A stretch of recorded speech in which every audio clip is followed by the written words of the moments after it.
Sizovula-ke izwi lethu kuMakhosi esibili chapter 2 soqala ukufunda verse 6.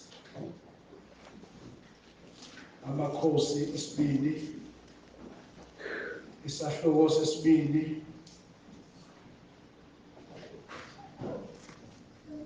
ivesi u6 u7 u8 u9 10 11 12.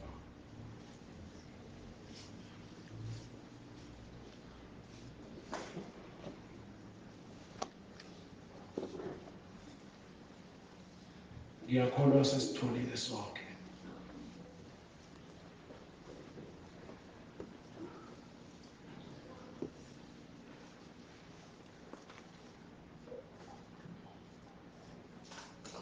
siyahamba ukhona siyalizwa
siqala ukufunda. U-Eliya wathi kuye, ake uhlale lapha ngokuba uJehova ungithumile eJordani. Kepha wathi, kuphila kukaJehova nokuphila kwakho angikukushiya. Bahamba ke bobabili. Abantu abangamashumi bamadodana abaprofeti baya bema khashana maqondana nabo, bona bobabili bema ngaseJordani. U-Eliya wathatha ingubo yakhe wayisonga, washaya amanzi ahlukana ngalapha nangalapha, bawela bobabili emhlabathini owomileyo. Kwathi sebewelile, u-Eliya wathi ku-Elisha, cela engiyakwenzela khona ngingakasuswa kuwe. Wathi u-Eliya, makuphindwe kabili umoya wakho phezu kwami.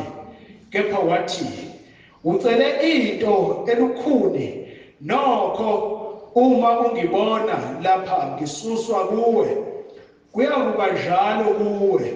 Kodwa uma ungangiboni akuyi kuba njalo.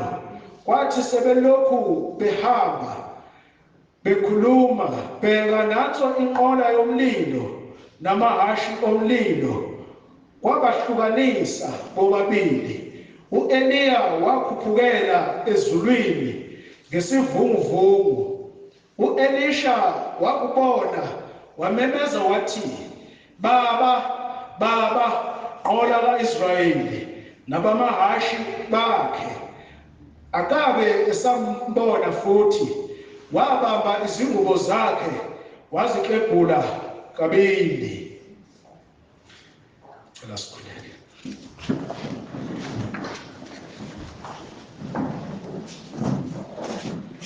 Baba, izwi lakho liyaphila, Nkosi, lehlaba lahlukanise izizidlo, limkhali Nkosi kunenkembe sikanhlangothi zombili. Baba wethu ongcwele, siyabonga Nkosi ukusinika leli thuba lokuba silifunde. Siyacela uNkulunkulu wami ukuthi leli izwi lihlale kuthina, lithole indawo enhlizweni zethu, liwenze umsebenzi empilweni zethu. Siyacela ngegama likaJesu Kristu Nkosi yethu, yiba kanye nathi ngomoya wakho ongcwele. Sibiyele Nkosi, usivikele kukho konke okubi. Thulisa Nkosi umoya engaphazamisa Nkosi izwi lakho. Ngiyacela Nkosi kuthule ukuthi nya kulalele Nkosi izwi lakho eliphilayo. Siyabonga egameni likaJesu ophilayo, Jesu Kristu inkosi. Amen.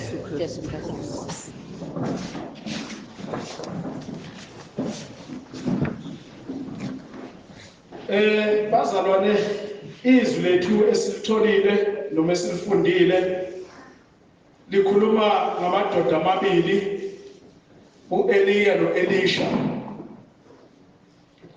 Lamadoda amabili isikhathi esiningi ayehleze ndawonye, ehamba kanye kanye. Omunye wayezama ukuthi asusonke isikhathi la khona omunye naye abe khona. Leli izwi ke uma kukhuluma kanje uEliya wathi kuye ake uhlale lapha ngokuba uJehova ungithumile. Kepha wathi kuphila kukaJehova nokuphila kwakho angikukushiya. Bahamba ke bobabili. Kusho ukuthi ukhona wayethanda ukuhamba nomunye. Wena ubani ohamba naye? Uhamba naye nje yini oyibonile? Noma uyahamba nje kumnandi? Ingathi bekufanele la uma uhamba noma ukhetha ukuhamba, ingathi ungakhetha kahle. Ingathi ungakhetha umuntu ozokunika lento wena ongenayo. Ngoba la madoda lawa ahamba la, omunye uthunywa uNkulunkulu, omunye uyayithanda indlela enza ngayo omunye. Sibalandelana, akasafuna ukusuka eduze kwakhe. Kukhona into makuyele emuva kuyo le ncwadi, khona into aseyibonile ukuthi mangisuka kulo muntu khona into ezonglahlekela engeke ngiyithole. Manje kufanele ke mawumntwana kaNkulunkulu ukuthi mawuhamba ungavela usuku uhamba, awuqale uyibuze kuqala ukuthi ngiyaphi, ngizohamba nobani, ngizothola. Ungavela uhambe nje, ngoba baningi abantu abahambayo. Mawuthi ambuza uyaphi, ngazi ngiyaphi kodwa ngihamba nje. Ayifuneki ke leyo nto leyo. Funa uzazi ukuthi njengoba uhamba uyaphi futhi uhambelaphi, uzotholani ngokuhamba kwakho. Mhlawumbe lezinyawo lezo oyihambisayo izo lezo yokumangalela ngelinye ilanga ukuthi lo muntu ungihambise endaweni engafanele ngihambe kuyona. Kanti kube wena uqale wayibuza kuqala ukuthi loba ngihamba ngiyaphi, ngihambelani, ngizotholani. Manje kufanele ukhethe umuntu ozohamba naye. Mntwana kaNkulunkulu akakhethe ukuthi uzohamba nobani. Uze wathi uJoshua ngelinye ilanga, khethani ukuthi namuhla ubani enizawumkhonza. Noma wonkulunkulu bama-Amori, noma wonkulunkulu enibashiya ngaphesheya komfula. Wathi mina nendlu yami ngizomkhetha uJehova. Wena ukhetha ubani ukuhamba naye? Bani umkhethile ozohamba naye? Yini oyibonile futhi kulowo muntu ofuna ukuhamba naye? Wahambi nomuntu ongenalutho. Unaye uNkulunkulu lo muntu ohamba naye. Khona into azokunika yona osukwini ezokwenza ukuthi ubusiseke. Noma kumnandi ukuhamba nje. Angabi mnandi ukuhamba umntwana kaNkulunkulu, kepha hamba ngoba kufanele uhambe.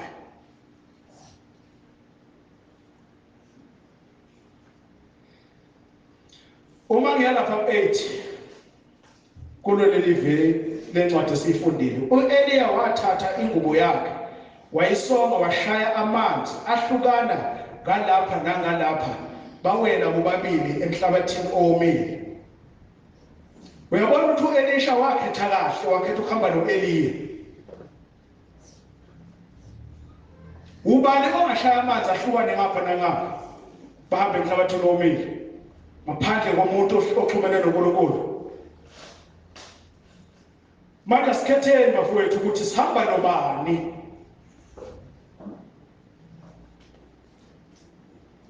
khetha uthi ubani engihamba naye.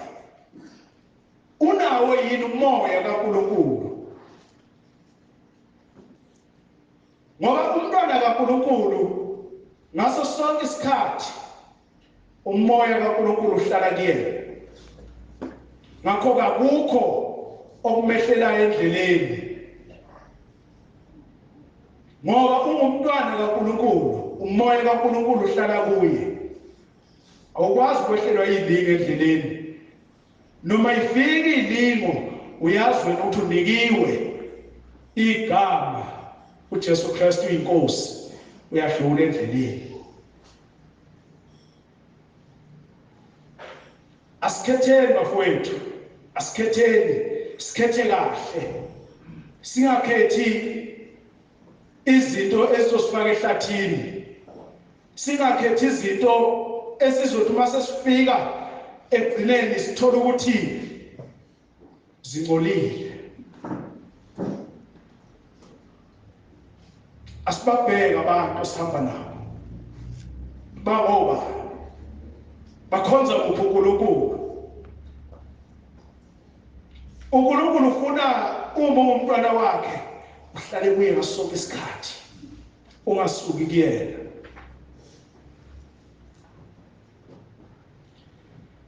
Unamba 9 wathi sebewelile uEliya wathi kuElisha, cela engiyakwenzela khona ngingakasuswa kuwe. Wathi uElisha, makuphindwe kabili umoya wakho phezu kwami.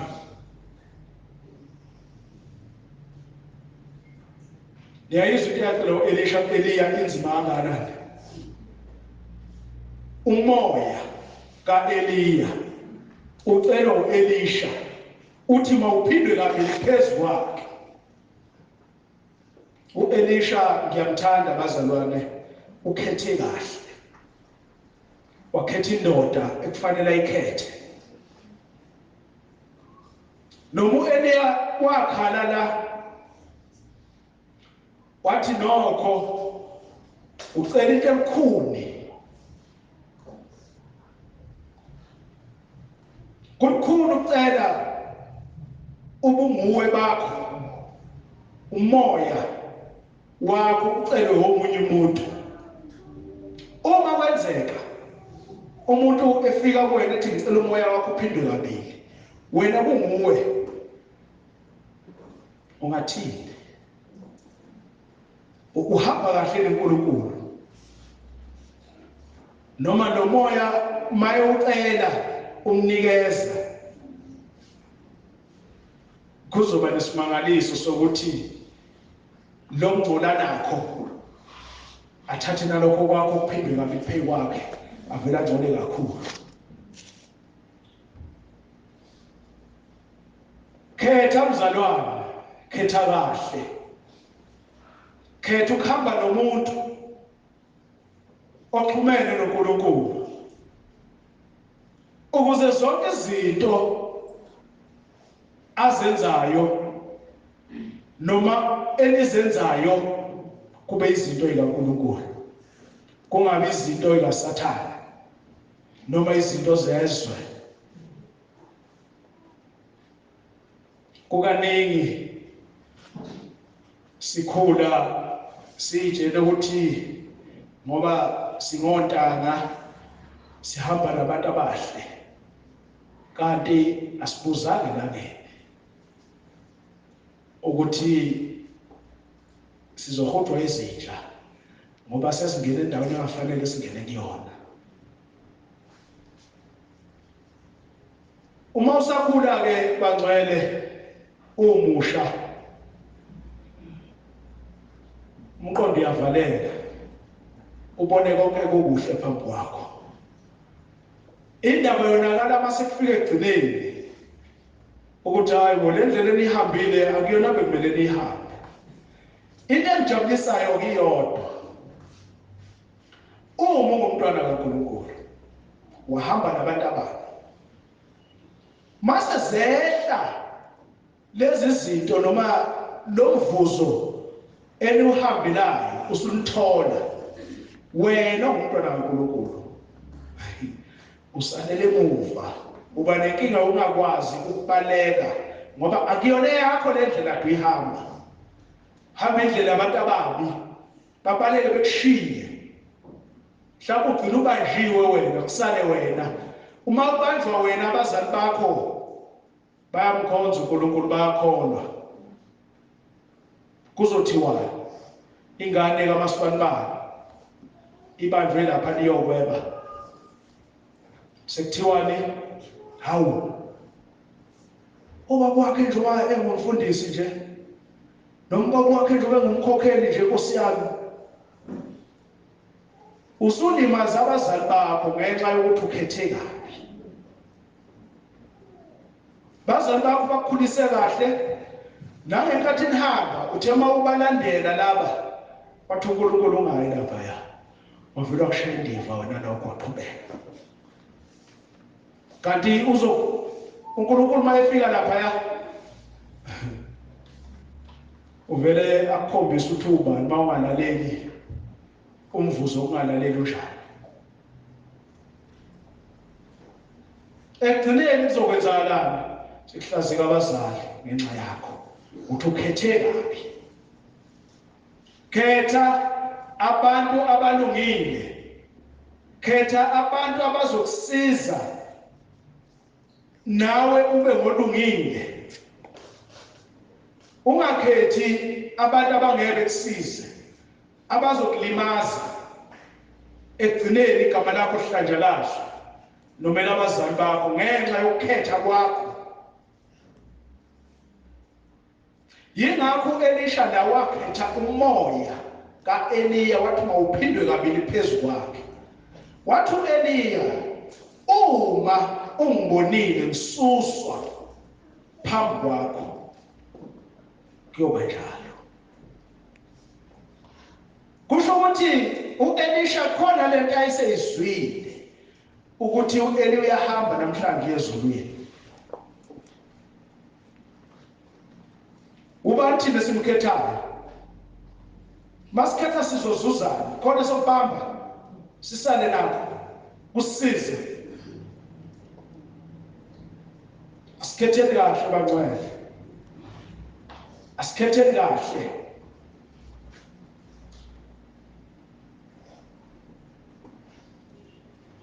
Amandla ka-Eliya uma evela emva kokuba ewacelile ku-Elisha, u-Elisha amandla akhe emva kokuba ecela amandla ku-Eliya. Lapha kuMakhosi esibili chapter 6 verse 17 kuthi u-Elisha wakhuleka wathi, Jehova, ake uvule amehlo ayo ukuba ibone. uJehova wavula amehlo aleyo nceko yabona. Amandla athola u-Elisha ku-Eliya. Usiyakwazi naye ukukhuluma nobani? NoNkulunkulu. Athi, Nkosi, ake uvule amehlo ayo ibone. Inkosi yamlalela, yakwenza lokho, avuleka amehlo enkumbuthi, yabona. Yilawo mandla esiwadingayo singabantwana bakaNkulunkulu. Sidinga amandla njalo ukuthi uma cela into ezokusiza kusasa, futhi cela endaweni efanele kuNkulunkulu. Ungaceli noma ubani, ungaceli noma ubani, cela kuNkulunkulu. Ungumntwana kaNkulunkulu, konke okudingayo ucele uNkulunkulu ukuze azokunika khona. Umuntu loyo ongangabazi nongasho ukuthi ngizosala nani mina, uyakunika nje amandla akhe. Lawo wacelile uyakunika, bese wena uwasebenzisa ngendlela. Ngike ngibuka abanye behambe bofuna amandla asemhlabeni, mawuthi yabuka lamandla wafunile akawafunelanga ukuthi asize bonke abantu, uwafunela ukuthi amcebise yena yedwa. Kodwa Elisha lamandla watholile akasho ukuthi ngwawo. Ubone umuntu ongaboni wathi Nkosi ngiyacela ukuvula amehlo loyamuntu. U-Elisha usewune connection noNkulunkulu. Lena kade u-Eliya. Yingakho u-Elisha wathi mayebuka wabona ukuthi nangu umuntu engahamba naye ozomnika lento engiyifunayo. Noma wabuka wabona ukuthi hayi mangahamba nalo muntu omningi engakuzuza. Sezuzile ku-Elisha. Uzuza amandla. Lawa aphindwe kabili phezu kwakhe amandla ka-Eliya. Nathi-ke kusifanele siwenze lo msebenzi wokuthi sicela amandla kaNkulunkulu aphindwe kabili phezu kwethu, mhlawumbe nangaphezulu kwalokho. Kodwa funa siwacele ngoba ayacelwa amandla uvele ube nawo. Ziningi izinto obungayicela wena eyivela kuNkulunkulu. Uma ungaceli ngeke uthole. Izwi lize lithi ocela uyaphiwa. Manje uma ungaceli wena uzokunikwa ubani? Kodwa uqaphelisise ukuthi ucela kubani. Qaphelisise. Umntwana kaNkulunkulu ucela kuNkulunkulu. Akaceli noma ubani. Mhlawumbe ungaya kumzalwane oseduze kwakho noma umbonayo, mhlawumbe ufuna umkhuleko ngoba ikhona lento esiye sicabanga ukuthi iyenzeka kahle uma uyicela kumuntu ukukhuleka, khulekele ukuthi waze umpostoli lilanga wathi kanti uNkulunkulu owamfundisa kuphela yini, ngoba uNkulunkulu wanoma ubani obethembayo nokholwayo yena. Kungani ungakwazi wena ukucela? Usicelele nje nawe ukuthi ngiyacela Nkosi ukuba ungiphumelelise kulesi simo ngedlule kusona. Ngiyakholwa uma ukwenze lokho ngokukholwa ngeke ungakutholi. Cela endaweni efanele. Cela kuNkulunkulu. Uyena ozokupha amandla. Uyena ozokwenzela lento osukuyifuna ngaleso sikhathi. Uma wena uzocabanga ukuthi uzocela noma ubani nje ngeke ukuthole. Uma ungasakutholanga uzobe usumkhomba lo muntu ukuthi ayikho indaba yalo muntu. Usuyona phambi kaNkulunkulu.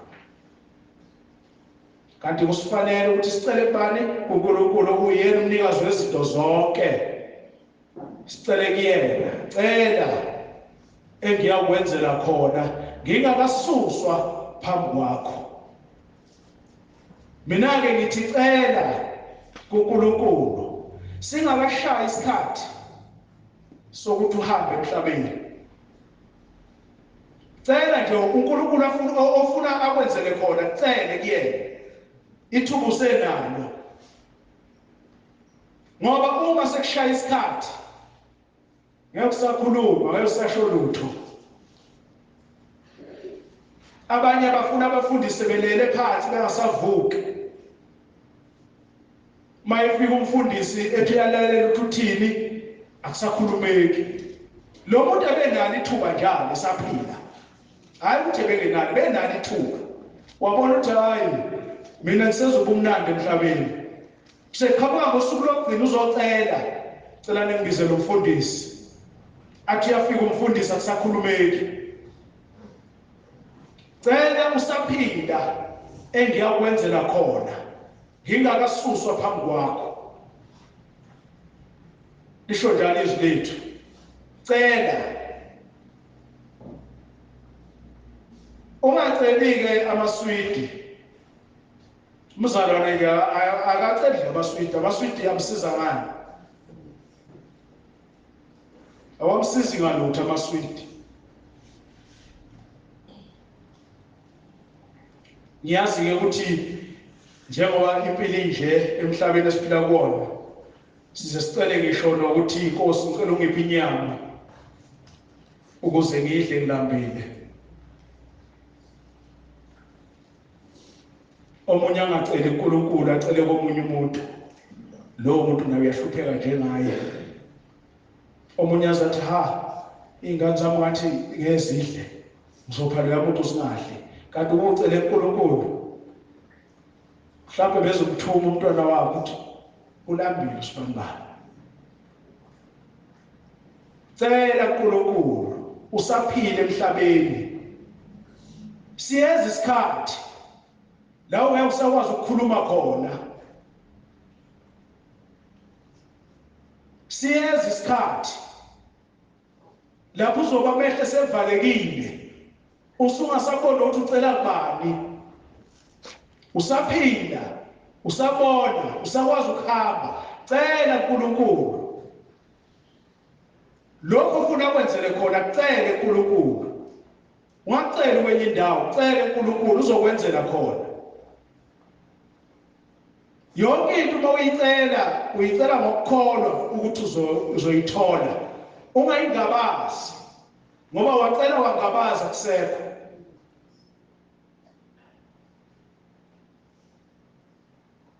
Ma ukhuleka umntwana kaNkulunkulu, ungakhuleki nje. Khuleka ngeqiniso.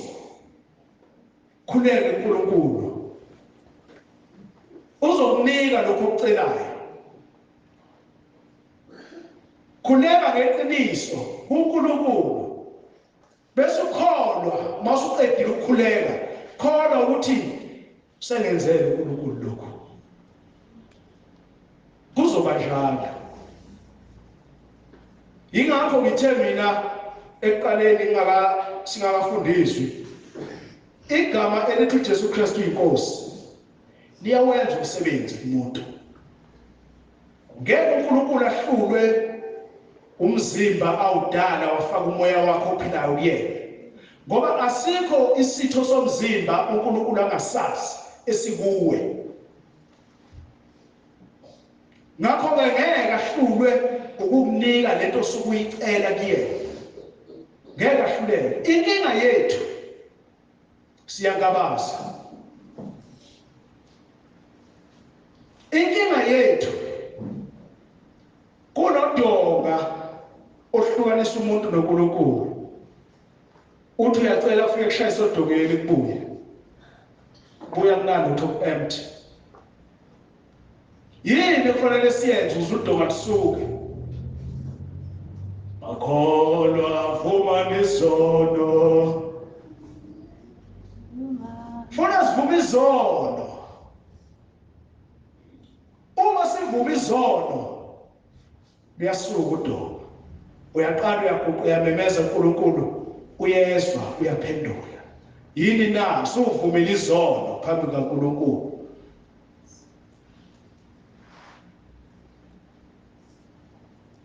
Kusifanele bazalwane ukuthi sicele kuNkulunkulu.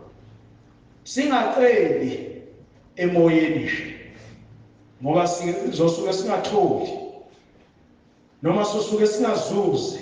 Lawo mandla athola uElisha wacela kumprofeti kaNkulunkulu owayehamba noNkulunkulu ngezikhathi zonke. Umprofeti kaNkulunkulu uEliya ngelinye ilanga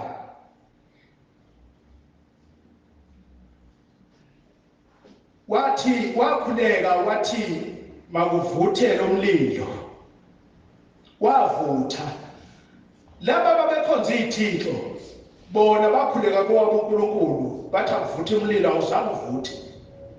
Wathi noma sebeyisika becabanga ukuthi uzobazwela uNkulunkulu wabo, akuzange kwenzeke lutho. Kodwa uEliya wamemeza kanye uNkulunkulu, umlilo wavutha. Yingakho Elisha namhlanje ekwazi ukucela kuEliya umoya wakho kuba uphindwe kabili kuyena. uElisha unowakho umoya. Kodwa manje mayebuka amandla awo mancane. Uthe suka lapho becela amandla umoya kaEliya ukuba uphindwe kabili kuyena. Kusho ukuthi sewungana lawo mandla sengaphezulu. Usezokwazi ukwenza exactly enzo uEliya. Ngalamandla watholile. uEliya wathi uma ungibonile ngisuswa phambi kwakho kuzoba njalo. uNkulunkulu namhlanje uthi uma uzivuma uzilahla kimi ngiyakwenzela konke okucelayo. Cela engiyakwenzela khona ngingakasuswa phambi kwakho. Asiceleni bazalwane kuNkulunkulu asenzele lokhu okuyisidingo sethu singabantwana bakhe. Ulinde thina yena ukuba sicele uzosenzela. Ulinde thina ukuba sicele uzosenzela.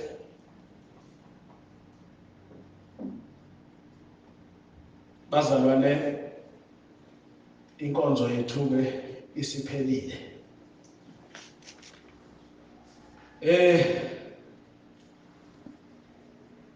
Ngiyayicelela ngenkosi yami futhi ngiyohlala ecela. Bazalwane, uNkulunkulu wangilethela udokotela wami la. Ngiyacela nimnike imic. Uzoculela ngiyathandayo yena. Ngiyathanda bazalwane, ukucula kwakhe kuyangivusisa kakhulu. Kube ngabe ngithola indawo enkulu vele sakhe endaweni sokabili sihlale khona. Ukuze sizothi mase sithandaza. Buye ngithi awuthinte baba nanti iculo. Bese lithinta umoya wami uyajabula kakhulu bangcwele. Ngiyathanda indlela acula ngayo iyangivusisa kakhulu bafowethu. Ningixolele nami ngiyakwazi ukucula kodwa nje khona lento. Niyabona ukuthi ngikhethe kahle mina. Ngiyacela ke bazalwane sizosukuma sonke bese sicule baba uMthembu noma yini ngiyathanda wena uzositshela ukuthi likunamba bani. Sicule masiqeda siguqe sonke sikhuleke. Masiqeda ke sengiyosho ngingakasisho isibusiso ngizobuyisela kumphathi wohlelo masiqeda ukukhuleka. Ngiyacabanga ukuthi le-item esalile ekumele sidlule kuyona. Ngiyacela mvelasi 157. Ifikile ivangeli esizweni sakwaZulu ilethile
sibe njalo.